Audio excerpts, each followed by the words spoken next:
Jesus Coffee, bon matin et bienvenue à Un jour, une prière. La prière que j'aimerais vous partager, c'est la prière pour nos ados. Et quand je dis nos ados, ça va être nos collégiens, parce que quand on passe le collège, après le collège, je pense que vraiment au niveau du lycée, on commence vraiment à devenir jeune homme, jeune fille, c'est plus la même chose. Alors que les collégiens, on est vraiment sur qu'on va appeler la crise d'ado. Moi, j'aimais pas quand on parlait du mot crise d'ado, ça me gonflait quand j'étais ado, parce que moi, je voyais les parents et je me disais, enfin, je voyais les adultes dans le sens large et je me disais, ils disent que nous, on fait une crise, alors que eux, ils font une crise de la trentaine, une crise de la quarantaine, ils font des crises toutes les dizaines et ils font des crises pour plein d'autres choses. Et alors que nos ados ont toutes les excuses, on va dire biologiques, pour faire une crise, et bien quelquefois ils sont un petit peu molestés.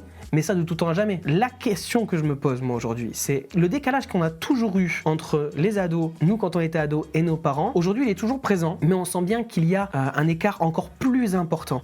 C'est un peu une première, on n'a jamais eu un écart aussi important qui est lié à nos réseaux sociaux, qui est lié à la technologie. Jamais on a eu un écart aussi important. Dans le sens où, moi quand j'étais ado, j'avais quand même des musiques que j'écoutais, que des trentenaires écoutaient, ou que nos parents écoutaient. On avait quand même des liens, il y avait des choses qui nous reliaient. Aujourd'hui, il y a peu de choses qui relient ces ados-là aux autres générations. J'ai 30 ans aujourd'hui, je suis pasteur des collégiens, je m'occupe du groupe des collégiens. J'ai plus de 15 ans de différence. Ça fait des années que je fais les ados. Jamais avec cette génération-là, il y a eu autant d'écart. Et je me dis juste, qu'est-ce que l'on fait, nous, avec ces jeunes-là ? Est-ce qu'on prie pour eux ou est-ce qu'on fait un petit peu comme les générations avant nous, c'est-à-dire qu'on râlait sur les ados et puis on se compare. Il faut surtout pas se comparer avec les ados. Toutes les générations sont différentes et se comparer, ça va pas les encourager. Est-ce qu'on les encourage au lieu de les mettre un peu plus bas ou de dire de toute façon c'est cette génération qui va nous sauver, ils sont collés à leur écran. On entend plein de phrases sur cette génération. C'est fou ce qu'ils se prennent dans les dents et à quel point tu te dis c'est quand qu'on les encourage. Alors c'était ma prière. Venez, on encourage cette jeunesse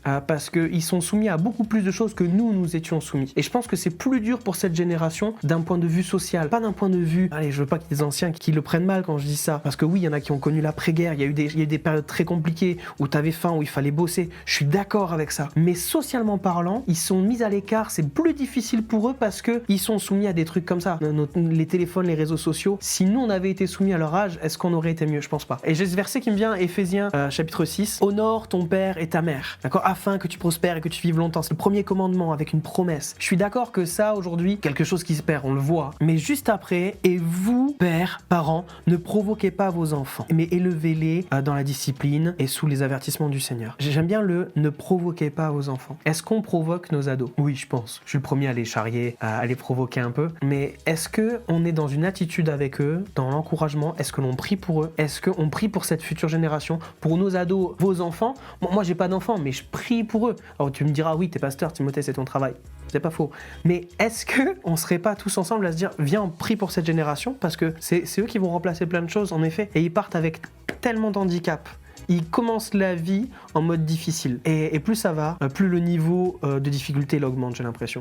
Alors moi, je veux prier pour cette génération et dire, Seigneur, je les comprends pas. Il y a trop de décalage. Il y a des choses que je peux comprendre, mais il y a plein de trucs que je capte pas chez eux. Et je veux pas les provoquer parce que tu me le demandes. Du coup, aide-moi à communiquer avec eux. Et si j'arrive pas à communiquer, aide-moi à prier pour eux comme il faut. Alors, c'était mon sujet de prière aujourd'hui. Prions pour nos ados, source de vie.